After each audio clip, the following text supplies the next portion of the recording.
पूज्य श्री के चरणों में अपन नमोस्तु निवेदित करने के लिए चल रहे हैं। हो स्वामी, नमोस्तु नमोस्तु नमोस्तु। मैं महाराज श्री के चरणों में चल रहा हूं। प्रथम प्रश्न के लिए बंधु हमारे बीच में श्रीमान वीरचंद जी हमारे बीच में है। वीरचंद जी विनीता जी अग्रवाल वाराणसी से, जो कि गुणायतन के ट्रस्टी हैं। गुरुवर के चरणों में कोटि कोटि नमन। सभी क्षुल्लक जी को इच्छामि।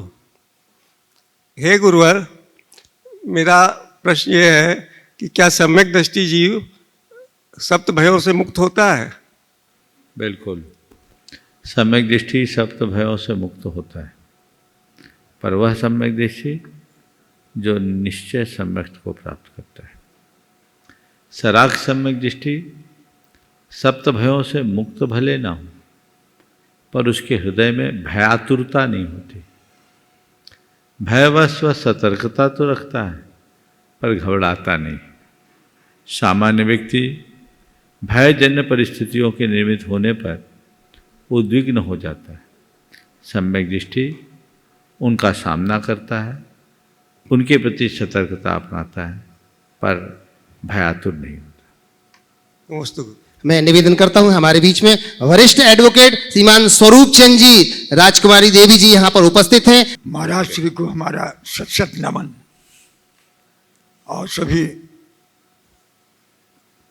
क्षुल्लक भाइयों को हमारा इच्छामि इच्छामि इच्छामि। महाराज श्री, बहुत दिनों से एक प्रश्न हमारे मन में उमड़ घुमड़ रहा है कि भारत जैसे विशाल देश में, जहाँ की अब आबादी 143 करोड़ हो गई है, यानी पूरे विश्व में हम सबसे अधिक जनसंख्या वाले देश हो गए हैं।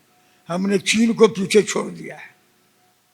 और एक विशेषता और है भारत में कि यहाँ सैकड़ों धर्म के मानने वाले लोग रहते हैं।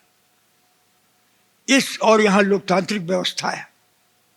ऐसी स्थिति में क्या सांप्रदायिक सोच रखना क्या उचित है, या हम सांप्रदायिक सौहार्द की भावना रखें और सारे विश्व में और सारे अपने भारत में सांप्रदायिक सौहार्द की भावना बढ़े, इसके लिए हम लोग प्रयत्नशील रहें।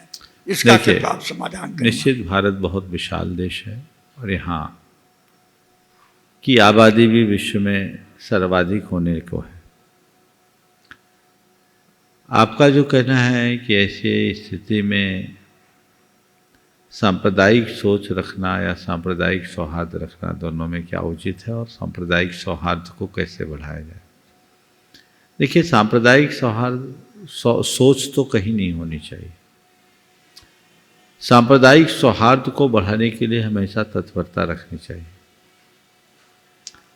पर इसमें एक ही उपाय है, संप्रदाय हो,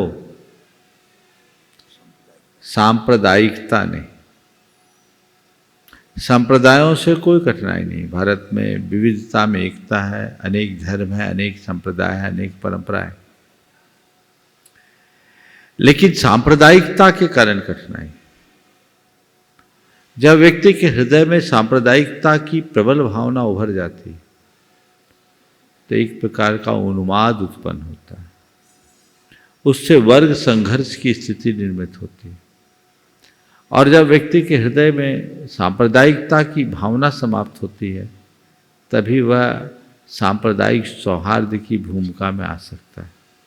हमें उस भूमिका को जगाना चाहिए। हर संप्रदाय का अपना महत्व है और उसे हमें कमतर नहीं आंकना चाहिए, लेकिन हर संप्रदाय के लोग अपने अपने संप्रदाय के विकास में लगे, इससे भी हमें कोई गुरेज नहीं करना चाहिए, लेकिन सांप्रदायिकता की मानसिकता से समाज को बचाना चाहिए। हजारीबाग की नगर गौरव 108 प्रमाण सागर जी को मेरा तीबार नमोस्तु नमोस्तु। क्षुल्लक जी को मेरा नमोस्तु नमोस्तु। महाराज श्री, हम लोग कोई उपास करते हैं तो उसका उद्यापन के लिए चारों दान दे कि एक जगह देने से भी चलता है? देखिए, उपवास आदि करने के बाद दान करना चाहिए। दान पुण्य वर्धन की क्रिया, शक्ति के अनुसार दान दें। एक जगह भी कर सकते, अनेक जगह भी कर सकते, जहाँ जैसी उपयोगिता प्रतीत हो और अपनी जैसी अनुकूलता हो तदनुरूप काम करें। चारों में दान देना जरूरी नहीं, एक जगह भी दान देना जरूरी, दान देना जरूरी है, पर एक जगह भी दे सकते। दे सकते। नमोस्तु महाराज। चलिएगा, आज मैं निवेदन कर रहा हूं प्रश्न के लिए। बंधुओं, आज हमारे गुणायतन के सीईओ श्रीमान सुभाष जी पूनम जी, जिनकी आज 43वीं वैवाहिक वर्षगांठ भी है, पूरे गुणायतन परिवार की ओर से हम उनको बहुत बहुत बहुत बहुत बधाई देते हैं और वो अपना प्रश्न रख रहे हैं। और इसी के बाद मैं निवेदन करूंगा हमारे गुणायतन के ही कार्य अध्यक्ष श्रीमान NC जैन साहब दिल्ली से। गुरुदेव के चरणों में शत नमन। मंचासीन सभी क्षुल्लक महाराजों के चरणों में सादर इच्छामि। गुरुदेव, मेरे एक मित्र हैं दिल्ली में, वो एक बहुत पेशोपस में फंसे हुए हैं। उन्हीं की समस्या का समाधान करने के लिए मैं आज ये प्रस्तुत हुआ हूँ। गुरुदेव, उनके बच्चा है, लड़का है, बड़ा है, और वो जगह जगह पे दान की राशि लिखवा देता है और अपनी खुद की कुछ कमाई है नहीं। और वो जो पिताजी जो रिटायर्ड हैं, वो उनके पैसे से ही उसकी पूर्ति करते हैं। अब उनकी परेशानी बढ़ती जा रही है, तो उनका मन करता है कि खुद अपने नाम से भी कुछ दान दें, और वो अपने नाम से दें या बच्चे की पूर्ति करें या उसको छोड़ दें, फारगो कर दें। तो ये बड़ी समस्या में वो फंसे हुए हैं। तो गुरुदेव, उसमें मार्गदर्शन शायद उनके माध्यम से और भी परिवारों को मिलेगा इसमें। गुरुदेव नमस्ते। ये बड़ी दुविधाजनक बात है। बच्चे दान करे तो परिवार की अनुकूलता देखकर दान करना चाहिए, और दान करने वाले को जिसका द्रव्य दान है उसकी सम्मति लेकर के दान करना चाहिए। पहला प्रयास तो ऐसे बच्चों को करना चाहिए कि अगर पिता की हैसियत से दान कर रहे हैं तो अपनी दान की स्थिति को समझ करके दान करें, पर थोड़ा सा पूछता नहीं कि दिमाग नहीं है, सुनता नहीं, सुनता अपनी मन मर्जी करते हैं। अब मन मर्जी करता है और आप उसकी पूर्ति भी करते हैं तो मन महसूस करना करें। फिर सोचे चलो किसी निमित्त से मेरा धन तो निकल ही रहा है, तो अपने लिमिट से जो दे रहे हैं, मैं बोलूं अपने नाम से, चाहे वो जो दे रहा है उसको अपना दान मानकर अनुमोदना करके दे दे, क्योंकि आप दे भी रहे हैं और मन भी महसूस रहे हैं, तो ये उचित नहीं। और बच्चा अगर सुनता नहीं है तो ये भी ठीक नहीं। हालांकि आयोजकों को ये कह देना चाहिए कि इनकी कोई भी दान राशि है आप पहले मुझसे पूछ करके ही स्वीकार करें, क्योंकि अगर ऐसी स्थिति में कई बार ऐसा दान कोई बोल दे जो उनकी क्षमता से बाहर है तो बहुत दुविधाजनक बन जाएगा। तो उनको भी समझाना चाहिए, लोगों से समझाना चाहिए। यदि उसकी मानसिक स्थिति ठीक है तो ज़रूर समझेगा, और मानसिक रूप से कहीं किसी की कोई कमी है तो जिनका मानसिक संतुलन अच्छा नहीं, उसकी किसी भी दान की राशि को मान्य करना उचित नहीं। नमस्ते गुरुदेव। निवेदन कर रहा हूं गुणायतन के कार्य अध्यक्ष माननीय NC जैन साहब दिल्ली से। मुनीश्री के चरणों में मेरे परिवार और समस्त दिल्ली जैन समाज का त्रय बार नमोस्तु। सभी चुल्लक महाराजों को मेरे इच्छामि। मुनीश्री, ध्येय, ज्ञेय, हेय और उपाध्याय, इनका विश्व व्यवस्था में कैसे इनको परिभाषित किया जाए है? ध्येय, ज्ञेय, हेय, उपादेय को विश्व व्यवस्था में हम कैसे आज उसको माने या कैसे जाने, ताकि विश्व व्यवस्था में उनका कैसे योगदान रहे? देखिए, सबसे पहले हमें जानना चाहिए कि ध्येय क्या है, ज्ञेय क्या है, हेय क्या, उपादेय क्या है। जब हम इनको जानेंगे तो सब चीज़ें आएंगी। ध्येय हमारा क्या है? अपनी शुद्ध आत्मा की प्राप्ति, जो हमारा मोक्ष तत्व है, ये ध्येय है। फिर हेय क्या है? जो पाप है, जो संसार में बंधन का कारण है, आश्रय और बंध हेय। उपादेय क्या है? जो मोक्ष के साधन है, संवर और निर्जरा उपादेय।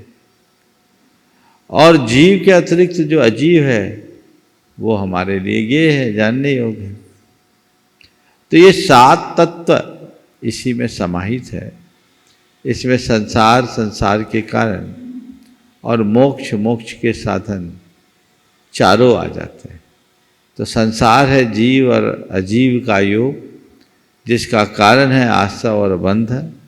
मोक्ष आत्मा का ध्येय है, जिसका साधन है संवर और निर्जर।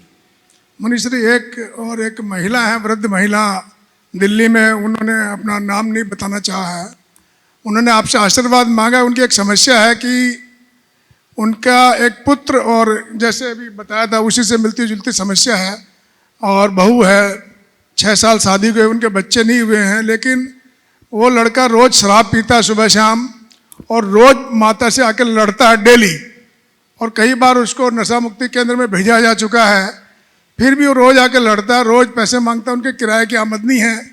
अभी भी कुछ दिनों पहले वो महिला हमारे गुणायतन से जुड़ी भी है, तो वो आपसे आशीर्वाद मांग रही कि कैसे हम ठीक करें, या मैं क्या करूं, मेरा बाकी जीवन कैसे निकले। अकेली महिला है, खाली किराए की इनकम है, तो ऐसे में वो बड़ी दुखी है कि मुनिश्री से आशीर्वाद मिल जाए तो मेरा जीवन, बाकी का बचा हुआ जीवन ठीक से निकले। देखिए, बहुत ही दुविधाजनक स्थिति है, बड़ा दुर्भाग्य है कि ऐसी कुसंतान को जन्म देने का योग मिला।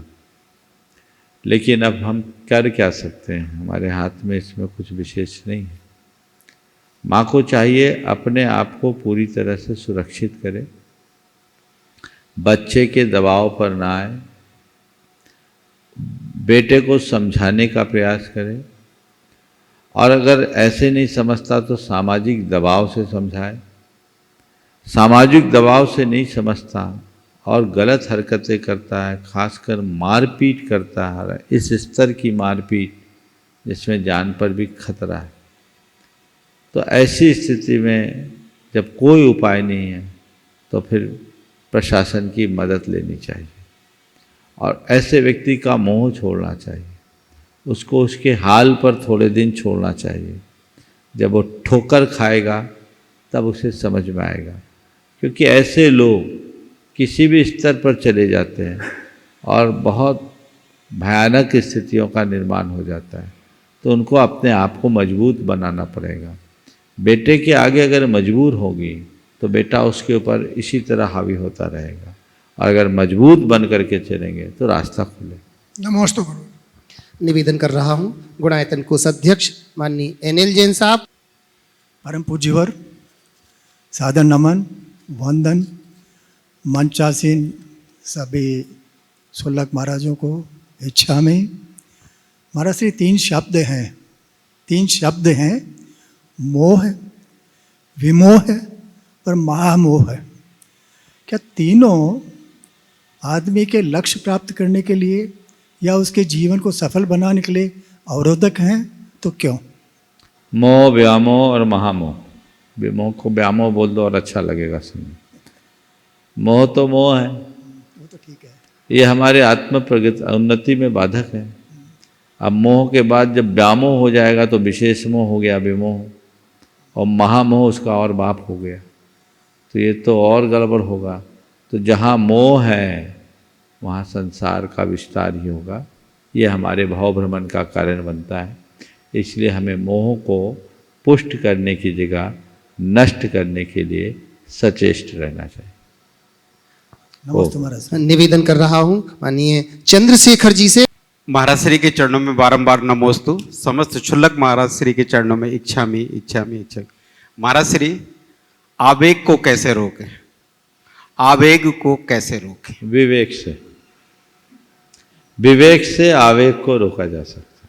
महाराज श्री, जब आवेग आता है तो विवेक तो सबसे पहले खो जाता है। बता रहा हूं।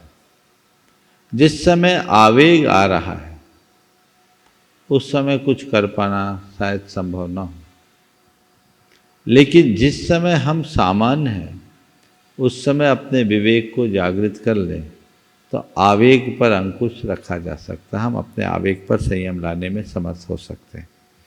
तो अपने विवेक को हमें जागृत रखना है, और विवेक को जागृत रखने के लिए हर पल आत्म सुझाव अपने मन को दें। कल मैंने कहा था कि अपने मन को नियंत्रित करने के लिए हमें मन को कुछ सुझाव देने चाहिए, और जब हम मन को सुझाव देते हैं तो हमारा विवेक जागृत रहता है। जैसे आज आप जैसे व्यक्ति है, आपको कोई कितना भी प्रलोभन दे, दबाव दे और शराब पीने के लिए कहे, आप शराब पीना चाहोगे क्या? क्यों? आपकी इच्छा होगी क्या शराब पीने की? क्यों? क्योंकि आपने अपने मन में निषेधाज्ञा लगा रखी है कि ये शराब मेरे जीवन के अनुकूल नहीं है, मुझे इसका सेवन किसी हालत में नहीं करना। समझ गए? तो उस निषेधाज्ञा के परिणाम स्वरूप शराब पीने की इच्छा ही नहीं होती है ना। यहां तक कि कोई शराबी हो शराब पीने वाला भी हो तो भगवान के मंदिर में आके शराब नहीं पिएगा, क्योंकि उसको पता है ये शराब पीने योग्य जगह नहीं है। तो मन में जो बात हम बिठा देते हैं हमारा मन वैसा ढल जाता है, और एक बार मन वैसा ढल गया तो संभल जाता है। तो सामान्य स्थिति में बार बार ये दोहराए, मुझे संयम रखना है और मुझे सहज रहना है, मुझे सहज रहना है, मुझे संयम रखना है। ये संस्कार जब गहरे होंगे तो जैसे असहजताई असंयम का वेग आया, अंदर से आवाज आएगी मुझे सहज रहना है, मुझे संयम रखना है, एक और जोड़ लो मुझे शांत रहना है। तो ये तो आपको रोकेगा। और जब आपको लगे कि मैं आवेग में आ गया, तुरंत अपनी निंदा ग्रह करो और दोबारा उसकी पुनरावृत्ति न करने के लिए संकल्पित हो जाओ, रास्ता तब खुलेगा। नमोस्तु महाराज। निवेदन कर रहा हूं हमारे बीच में अनुराग जी सोधिया। मुनि श्री के चरणों में त्रिवार नमोस्तु नमोस्तु नमोस्तु। क्षुल्लक जी के चरणों में इच्छामि। महाराज श्री, मेरा एक सवाल है कि संसार में सब कठिन और सरल काम बने हैं, सारे कठिन काम हमारे भाग्य में क्यों आते हैं? एक बात। और दूसरा ये कि हम जिन चीज़ों से भागने की कोशिश करते हैं आखिरी में हमें वही काम करना ही पड़ता है, हमने शुरू से देखा है। तो महाराज श्री, ये कैसे करें कि सबसे कठिन काम करने के लिए हम अपने भाग्य को वो कहें? देखो, बहुत सवाल। पहले तो मैं चाहूँगा एक बार जोरदार करतल ध्वनि से अनुराग भाई का अभिनंदन करें। आप सबको पता है गुणायतन की जो मूलभूत योजना है उसको साकार करने में ये बहुत बहुत परिश्रम कर रहे हैं। अब आपके सवाल पर आता हूँ। पूछा है कि कठिन काम ही मेरे भाग्य में क्यों है? तो दुनिया में कुछ लोगों का जन्म ही कठिन काम के लिए होता है। तुम्हारा जन्म सरल काम के लिए नहीं हुआ है, और सरल काम करने में तुम्हें मन भी नहीं लगेगा। समझ गए? जिनके अंदर काम करने का जज्बा होता है वो कठिन काम को भी सरल कर लेते हैं। और हमारी उपलब्धि इसी में है कि हम कठिन को भी सरल बना सके, उसका अनुभव कर सके। इसलिए लगे रहो। काम कोई कठिन नहीं होता, कठिन तो वो होता है जिसकी तैयारी कम हो। हम तैयारी पूरी करें और आगे बढ़ाएं तो जीवन आगे बढ़ेगा। और कठिन काम को भी जो अपनी कुशलता से संपन्न कर दे, कामयाब वही होता है। तो तुमने कठिनाइयाँ आई, उनका सामना किया और आगे बढ़कर काम किए। मैं इस मंच से बोल सकता हूँ कई ऐसे काम जो टेक्नोलॉजी से रिलेटेड थे, जो बहुत कठिन, भारत में कोई करने वाला नहीं, जिसको लेकर के बहुत चिंतित भी, लेकिन इस शख्स ने उसे पूरा किया और बड़ी कुशलता से किया। खासकर जो राइड बन रही है समोसरन की, उसमें बहुत सारे चैलेंजिंग काम। मैं तो चूँकि निरंतर जुड़ा हूँ तो मुझे पता है कि कहाँ कैसी स्थिति आती है। आप लोगों को तो केवल देखने में आएगा और आप देख के थोड़ी प्रशंसा करेंगे, थोड़ी देर के लिए वाह वाह करेंगे, लेकिन ये पूरी तपस्या का सुपरिणाम है। इसमें बहुत समय, बहुत श्रम और बहुत शक्ति लगानी पड़ी। कई बार ऐसा लगता है कि बना बनाया काम बिगड़ गया, हाथ से निकल गया, उसको संभालना, और जब वो संभल जाता है तो उसका आनंद ही कुछ और होता है। इसलिए इसके लिए हमें हमेशा आनंदित होना चाहिए और भगवान से एक ही प्रार्थना करो, भगवान जितनी परीक्षा लेनी है लो, जितना कठिन काम मेरे सामने आओ, मुझे उससे कोई डर नहीं, बस इतना आपसे प्रार्थना है कि मेरे साहस और संबल को बनाए रखना, कठिनाइयों से तो हम जूझ ही लेंगे। नमस्ते। निवेदन कर रहा हूँ गुणायतन की यशस्वी अध्यक्ष विनोद जी काला। एक बार जयकारा ले ले। बहुत दिन से जयकारा लिया नहीं, तो मन में फूट फूट के आ रही आवाज के जयकारा तो ले भाई। तो सब मेरे साथ देंगे ना? देंगे ना अतुल जी? बोलिए संत शिरोमणि आचार्य श्री विद्यासागर जी महाराज की, परम पूज्य मुनि श्री प्रमाण सागर जी महाराज की, हमारे भट्टारक जी की, हमारे समस्त मुनि संघ की, देखिए, मेरा मानना है, मैं आगे भी कह चुका हूं और अब भी कहता हूं, और हम लोगों ने बचपन में भी सीखा है, गुरु गोविंद राऊ खड़े काके लागू पाए, अरे बलिहारी गुरुदेव की गोविंद दियो बताए। तो एक सच्चा गुरु, अच्छा गुरु, वात्सल्य भरा गुरु मिलना बहुत कठिन है, बहुत कठिन है, बहुत कठिन है। It's most difficult thing in the world. पर मेरा सौभाग्य है, मुझे ऐसे वात्सल्य मूर्ति ऐसे ज्ञानी, ऐसे आगम के जानकार, मैंने क्या क्या कहूँ, कुछ मेरे पास शब्द ही नहीं है, बोलने के शब्द नहीं है उनकी, कैसे मैं गुण गाऊँ उनके। इतने उपकार की हैं मेरे पर उनके कि मैं शब्दों में व्याख्यान नहीं कर सकता। मेरे पास शब्द ही नहीं है कि इतने उनका मैं शुक्रिया अदा कर सकूँ। शुक्रिया क्या अदा करना, गुरु है, गुरु का वात्सल्य है, और मैं कह रहा हूँ मेरे पर वात्सल्य है। मैं सोचता हूँ सबसे ज़्यादा मेरे पर ही वात्सल्य सोचता हूँ, पर मेरे जैसे बहुत बहुत हैं, सारे सारे भरे पड़े हैं, सब यही सोचते हैं कि सबसे ज़्यादा वात्सल्य उन्हीं पर है।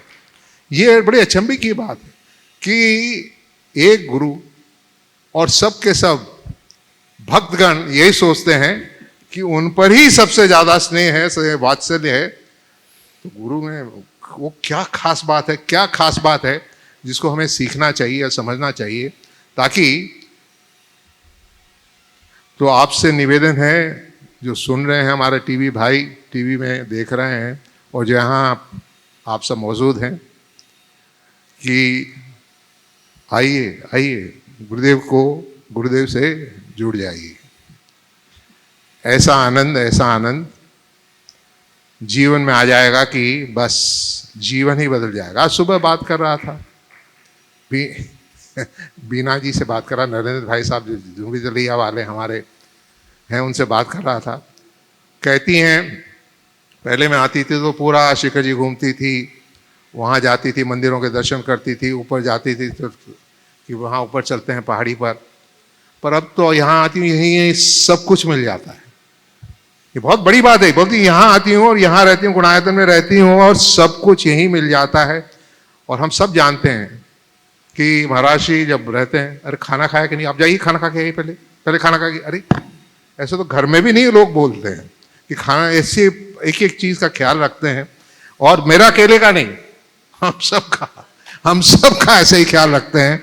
ऐसे मैं धन्य हूँ महाराज जी, मेरे पास कोई शब्द नहीं कुछ बोलने के लिए, पर आप सबसे यही कहूँगा कि आप जो नहीं हैं, आइए आइए आइए और समझिए।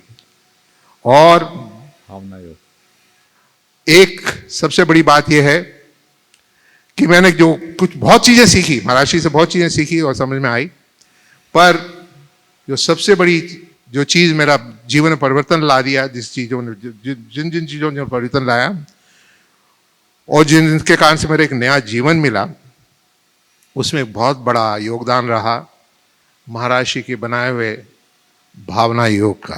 बहुत भावना योग, महर्षि की सारी चीजें ही सकारात्मक है। सकारात्मक के सिवा कुछ बात ही नहीं करते, उनकी बोली से जो निकलता है वो सकारात्मक के सिवा कुछ निकलता ही नहीं। और हमें एक ही सीख देते हैं कि सकारात्मक भाव रखो, सब कुछ अच्छा सोचो, अच्छा करो। और भावना योग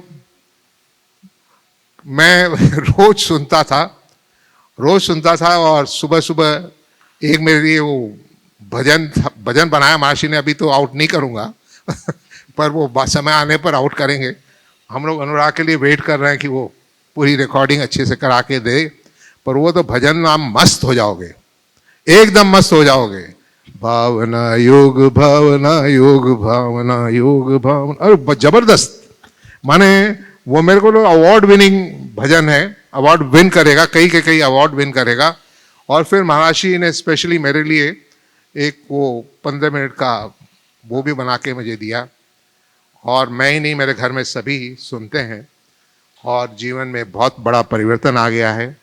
मैं आज कह सकता हूँ कि मैं स्वस्थ हूँ, मैं पूर्ण स्वस्थ हूँ, मैं पूर्ण स्वस्थ हूँ। जो कि महाराज श्री बताते हैं, वो वो कानों में ऐसा गूंज रहा है ना कि मैं पूर्ण स्वस्थ हूं, कोई मेरे तकलीफ नहीं। भट्टारक जी आपसे कह रहा हूं, आप बोल रहे थे ना मैं पूर्ण स्वस्थ हूं, आप नहीं है, कोई चीज की बात नहीं है। और मैं फिर वापस हमारी कमेटी के साथ जुट गया हूं और एक ही काम है हमारे आगे, वो है गुणायतन का पंचकल्याणक कराना। हम लोग महाराज के आदेश का इंतजार कर रहे हैं कि महाराज कब बोले किस तारीख को ये पंचकल्याणक करना है। और हमारी कमेटी पूरे पूरे पूरे जोश से, मैं प्रबंधकारिणी कमेटी की बात कर रहा हूं और हमारे पूरे गुणायतन के सभी मेंबरान की बात कर रहा हूं कि सब के सब जुटे हैं कि इस कार्य को जल्दी से जल्दी करना है, पंचकल्याण को जल्दी से जल्दी करना है। बस महाराज श्री का एक आदेश, एक मार्गदर्शन चाहिए कि किस तारीख को कैसे करना है, और फिर हम लोग आगे बढ़ेंगे, आगे बढ़ के इसको करेंगे। आप सबसे इतना ही निवेदन है, एक निवेदन है आप सबसे, जिन्होंने अभी कुछ बोलियां बोली है, कुछ कहा है कि हमें देना है, कुछ कहा है कि मैं इस बम्बरान बनाऊंगा, और आपने अभी तक अपने उसको रख रखा है छिपा के, तो छिपाइए नहीं, ये निर्माल्य है, तो निर्माल्य को माल्य बनाइए। देखिए निर्माल्य और माल्य में बहुत अंतर है। माल्य के आगे नी लगा दो निर्माल्य हो जाता है, और नी हटा दो, निर को हटा दो तो माल्य हो जाता है, माला माल हो जाते हैं। तो अब जब दान दोगे और असली में दे दोगे तो माला माल हो जाओगे, और रख लोगे पीछे तो निर्माल्य का तो निर्माल्य जैसा ही फल है। तो आपसे निवेदन है कि हमें इसकी बहुत जरूरत है अभी, तो आप हमें इतना ही करो कि इस निर्माल्य को माल्य बना दो, परिवर्तन कर दो अपने लिए, ताकि हम और गति से आगे बढ़ सकें, भाग सकें। तो आप सबसे मेरे को यह पक्का यकीन है कि आप मेरी इस बात को रखोगे। जय जिनेंद्र, जय जय जिनेंद्र। देखिए एक बार जोरदार करतल ध्वनि से विनोद जी का, खड़े रहे विनोद जी, आप 2 मिनट खड़े रहे, जोरदार अभिनंदन कीजिए। ये एक बहुत बड़ी जंग जीत के आए और आज इनका जोश फिर से उठ खड़ा हुआ है।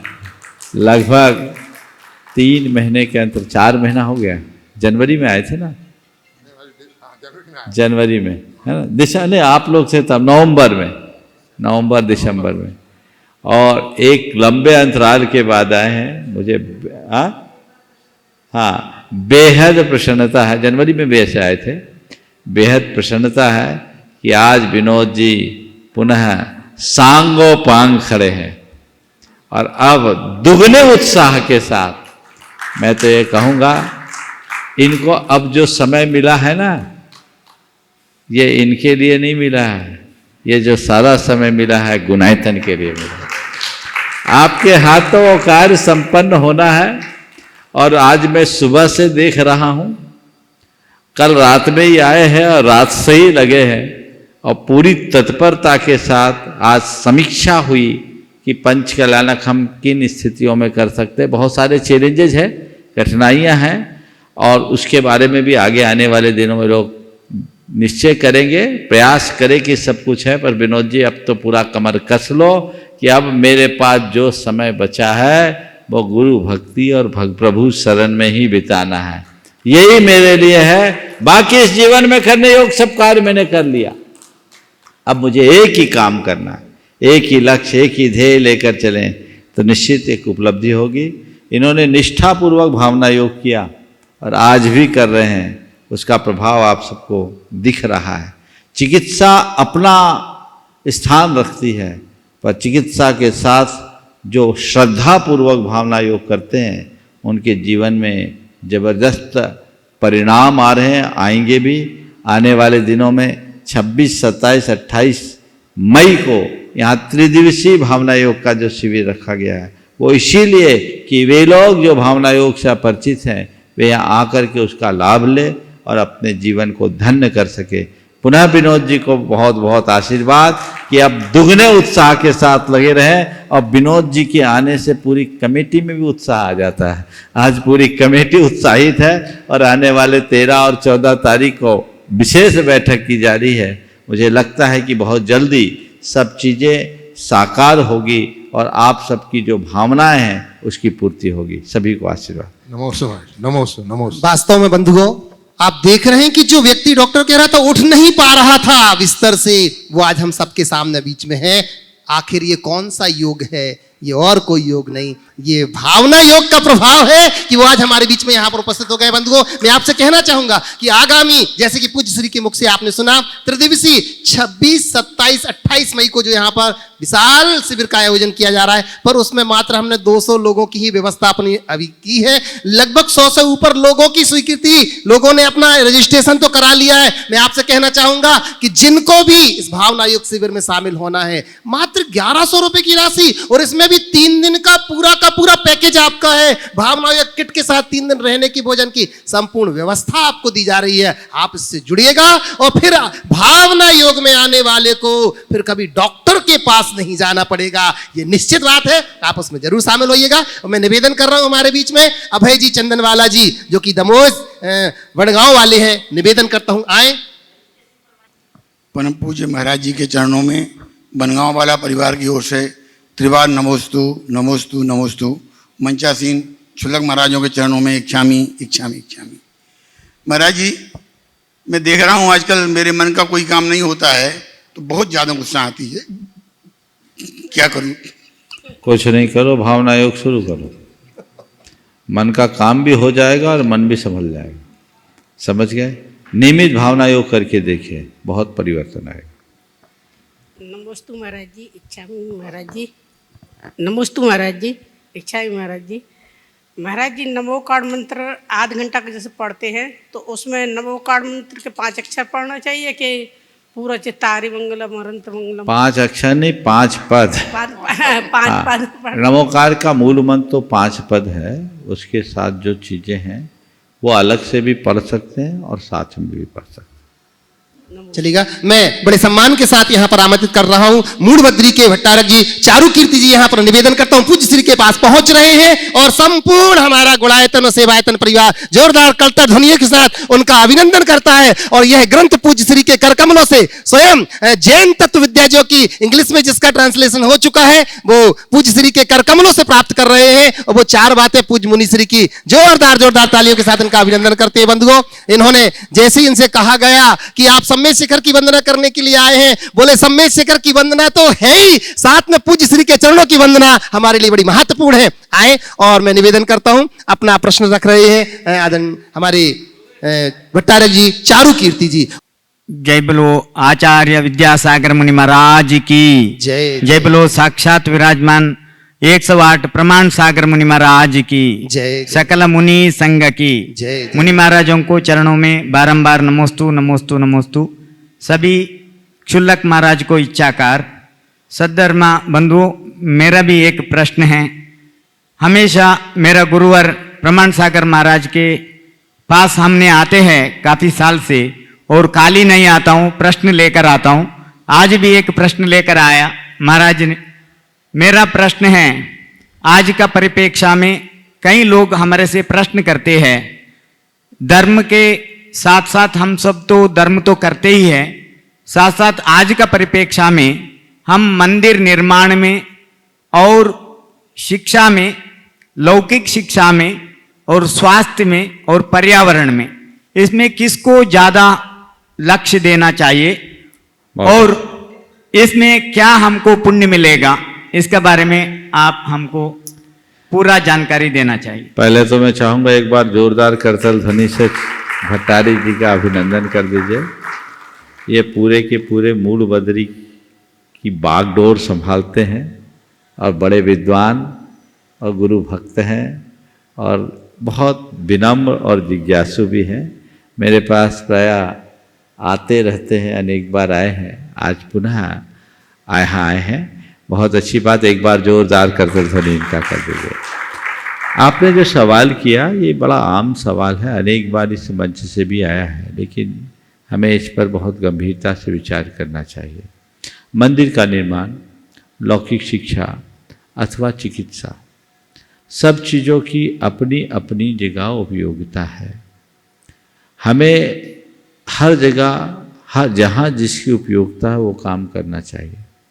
प्राय ये सवाल उठता है कि आजकल मंदिर निर्माण पर ध्यान दिया जा रहा है, मंदिर निर्माण से क्या फ़ायदा, इससे अच्छा तो हम स्कूल खोलें और हॉस्पिटल्स खोलें। मैं उन सब लोगों से कहूँगा कि हमें मंदिर निर्माण में कभी पीछे नहीं होना चाहिए। हम लोग दान करते हैं किस लिए? स्वपर के दुख के निवारण के लिए। स्कूल अच्छा है, चिकित्सा जरूरी है, सबकी अपनी आवश्यकता है, लेकिन इनमें हम किसी व्यक्ति का कितना दुख निवारण करेंगे? अगर हमने किसी व्यक्ति की जान बचा दी, उसका ये जीवन बचा दिया, किसी को पढ़ा लिखा कर योग्य बना दिया, उसके इस जीवन की व्यवस्था बना दी, पर हमारे किसी निमित्त से किसी को सम्यक दर्शन की प्राप्ति हो गई तो उसके भाव का दुख दूर हो गया। अब सोच लीजिए किसमें जितना ज़्यादा दुख दूर हुआ, मंदिर में कि स्कूल में कि चिकित्सालय में? मंदिर में। तो जिससे ज़्यादा दुख दूर होगा पुण्य उससे बढ़ेगा कि नहीं बढ़ेगा? तो महाराज आपने बता दिया, अब तो हम मंदिर के अलावा कहीं झांकेंगे भी नहीं। मैं ऐसी बात नहीं कर रहा हूँ। चिकित्सालय और विद्यालय जीवन के निर्वाह के साधन है और मंदिर जीवन के निर्माण और निर्वाण का हेतु है, साधन है। मंदिर की अपनी उपयोगिता है, जहाँ जरूरत है वहाँ मंदिर बनाइए, और मंदिर बनाइए तो ऐसा बनाइए कि वो हमारी संस्कृति का अमर दस्तावेज बने, सदियों तक, शताब्दियों तक, जिससे हमारे इतिहास को सुरक्षित रखा जा सके, जहाँ आकर लोग हजारों वर्षों तक अच्छी प्रेरणा पा सके। मंदिर एक ऐसा स्थान है जहाँ जो भी आएगा केवल पुण्य कमाएगा, पाप की कोई गुंजाइश ही नहीं। वहाँ केवल पुण्य कमाएगा, पुण्य के निमित्त से केवल पुण्य की ही वृद्धि होती है। विद्यालय में पढ़ने वाला व्यक्ति कुछ भी कर सकता है और स्वास्थ्य लाभ पाकर के व्यक्ति कुछ भी कर सकता है। मैं ये नहीं कह रहा हूँ कि पढ़ाना और चिकित्सा कराना पाप है, लेकिन जिसको पढ़ाया और जिसकी चिकित्सा कराई वो पाप भी कर सकता है, पापी भी हो सकता है। ये लौकिक कर्म है, इनको लौकिक दृष्टि से अपनाओ और उनका काम करो, पर वो हमारा लक्ष्य नहीं होना चाहिए।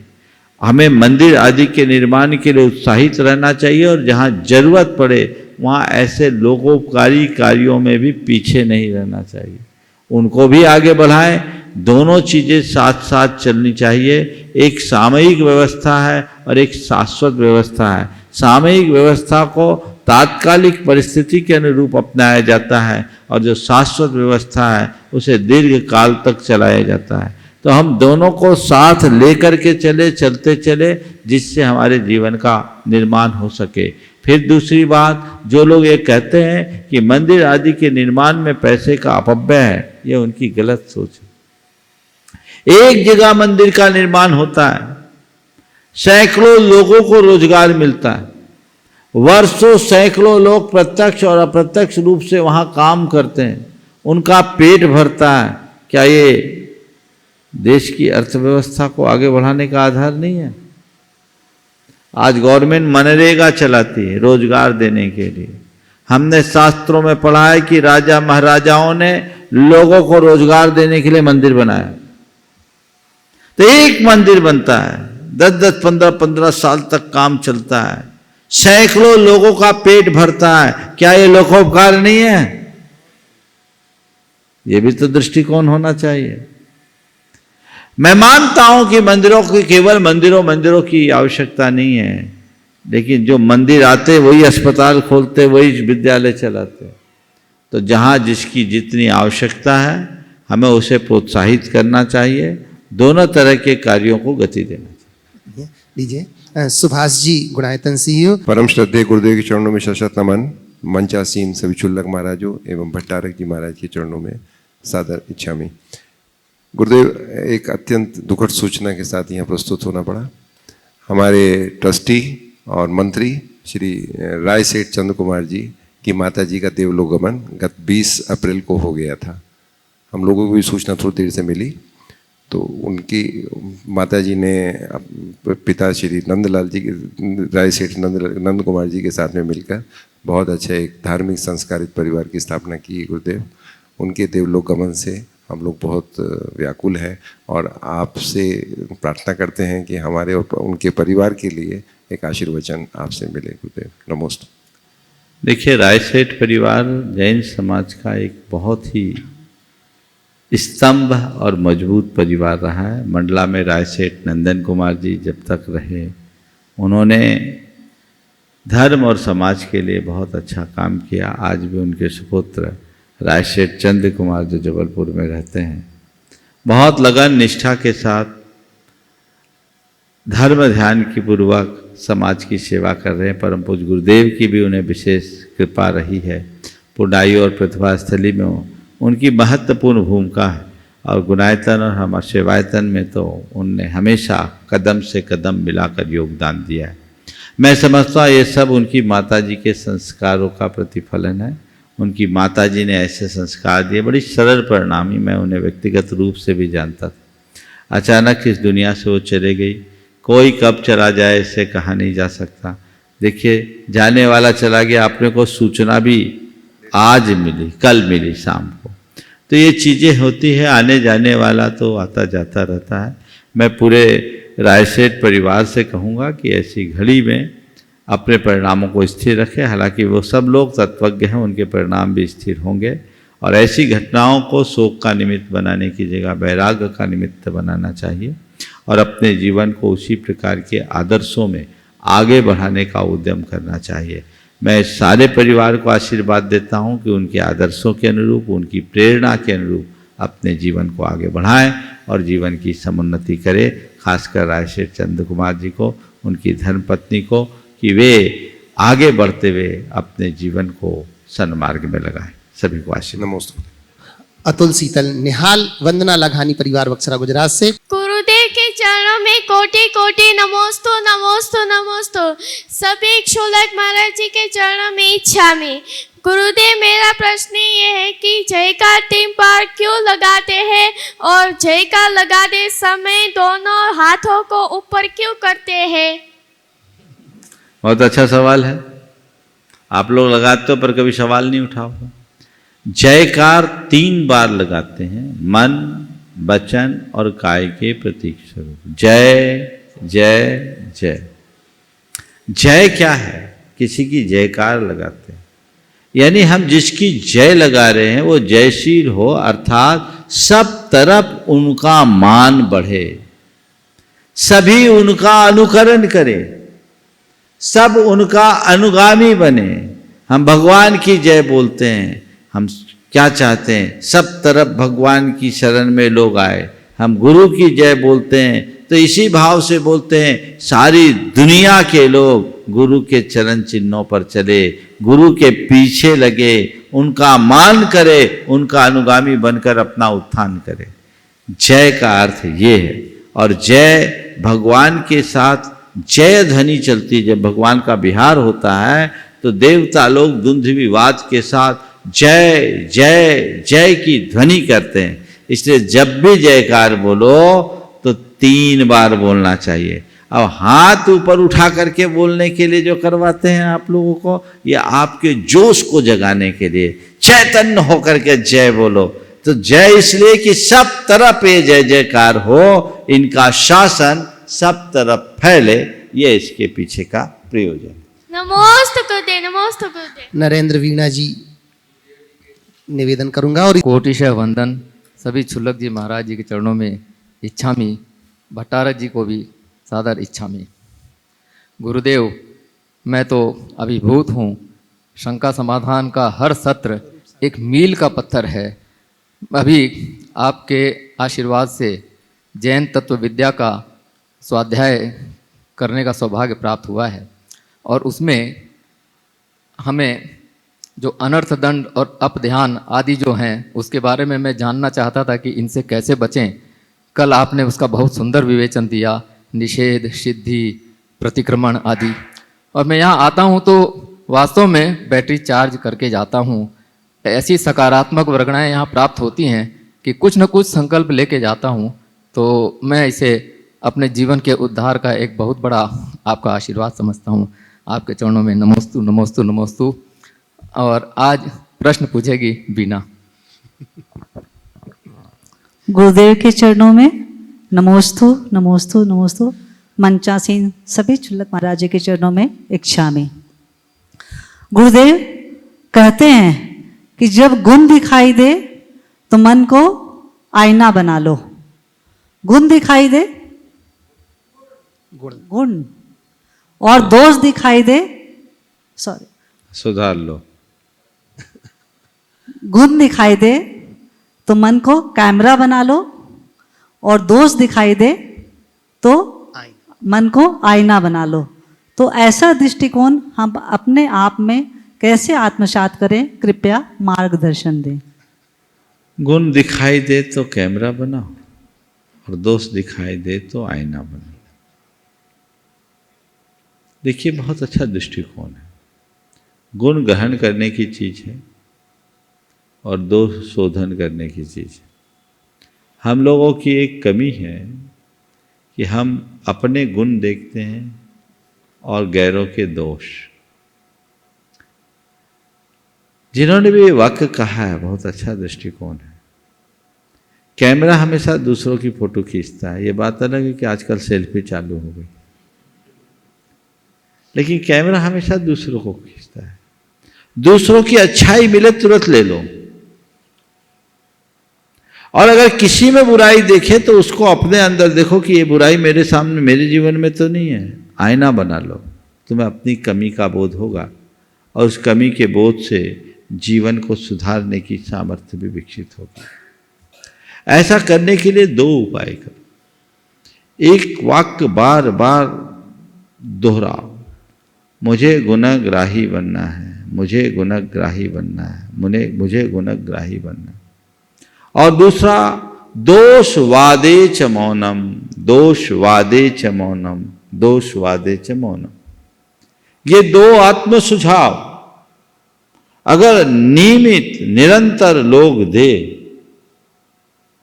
तो दोष दर्शन की वृत्ति से भी बचेंगे और गुणग्राही प्रवृत्ति बनेगी। तो फिर आपके हाथ में कैमरा भी होगा और आईना भी। नमोस्तु गुरुदेव। आदरणीय सुनीता दीदी जी। गुरुवर के चरणों में शाह परिवार का नमोस्तु। क्षुल्लक सभी क्षुल्लक जी के चरणों में इच्छामि इच्छामि इच्छामि। महाराज जी, हमारा प्रश्न है कि कहते एक निस्वार्थ पूर्ण कार्य करते हैं तो उससे सारे जीवन के पाप धुल जाते हैं। लेकिन हमारा प्रश्न है कि हम ऐसे कार्य करें कि जिससे हमारे अंदर लोभ प्रवृत्ति ना हो कार्य करने के बाद, और अच्छा कार्य जो हम करें तो वह निस्वार्थ वृत्ति से करें और उसका हम अच्छे से कैसे पालन करें। देखिए, अच्छा कार्य निस्वार्थ वृत्ति से करें और हमारे अंदर लोभ की प्रवृत्ति न बने, इसके लिए क्या करें? परमार्थ को सदैव ध्यान में रखो, आत्मा को अपने केंद्र में बना कर रखो, आत्महित को सर्वोपरि महत्व दे करके चलो, तो ये दोनों कार्य बहुत आसानी से चल सकेगा। और जो आत्महित को ओझल करके केवल और किसी दृष्टि से प्रेरित होकर कोई सत्कार्य में लगता है तो उसके हृदय में लोभ भी हो सकता है, मान भी हो सकता है, आसक्ति भी हो सकती है और स्वार्थ भी प्रकट हो सकते हैं। इसलिए आत्महित को सामने रखकर चलना चाहिए। ओम। निवेदन कर रहा हूँ पूज्य स्वरूप सागर जी महाराज के चरणों में अपना प्रश्न महाराज रख श्री रहे के हैं। चरणों में बारंबार नमोस्तु। महाराज श्री, मेरे 2-3 संबंधित प्रश्न हैं। जैन तत्व विद्या की कक्षा में आपने अष्टमूल गुण की 3 व्याख्याएं बताई थी। पहली व्याख्या मध्य मांस मधु का त्याग और 5 स्थूल अणुव्रतों का पालन। दूसरी व्याख्या मध्य मांस मधु का त्याग, रात्रि भोजन त्याग, पानी छान के पीना, पंचोदंबर फलों का त्याग, पंच परमेष्टि स्तवन और जीव दया। तीसरी व्याख्या मध्य मांस मधु का त्याग और पंचोदंबर फलों का त्याग। तो सबसे अच्छा तो उत्कृष्ट पालन ही है, लेकिन वर्तमान परिवेश में जहाँ लोग बोलते हैं कि हमें बहुत व्यस्तता है, बहुत मजबूरियां हैं, तो अष्टमूल के अंतर्गत कम से कम किन नियमों का पालन करना चाहिए? पंच अदंबर फलों का त्याग और मकारत्रय मध्य मांस मधु का त्याग, इतना भी कर लो सबसे निचले लेवल का, तो व्यक्ति जैनी कहलाने का अधिकारी होगा। जो मध्य मांस मधु में से किसी एक का भी सेवन करता है। उदंबर फलों का तो चलन आजकल लगभग नहीं है, लेकिन यदि इनका सेवन करता है तो जैन कहलाने लायक नहीं।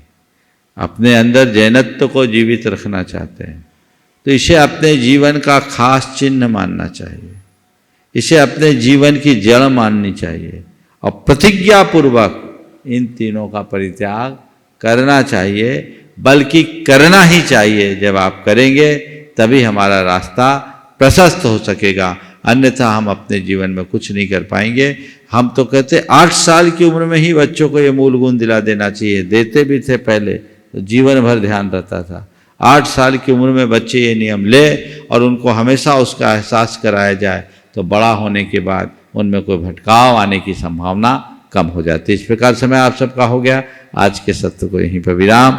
बोलिए परम पूज आचार्य गुरुवर श्री विद्यासागर जी महाराज।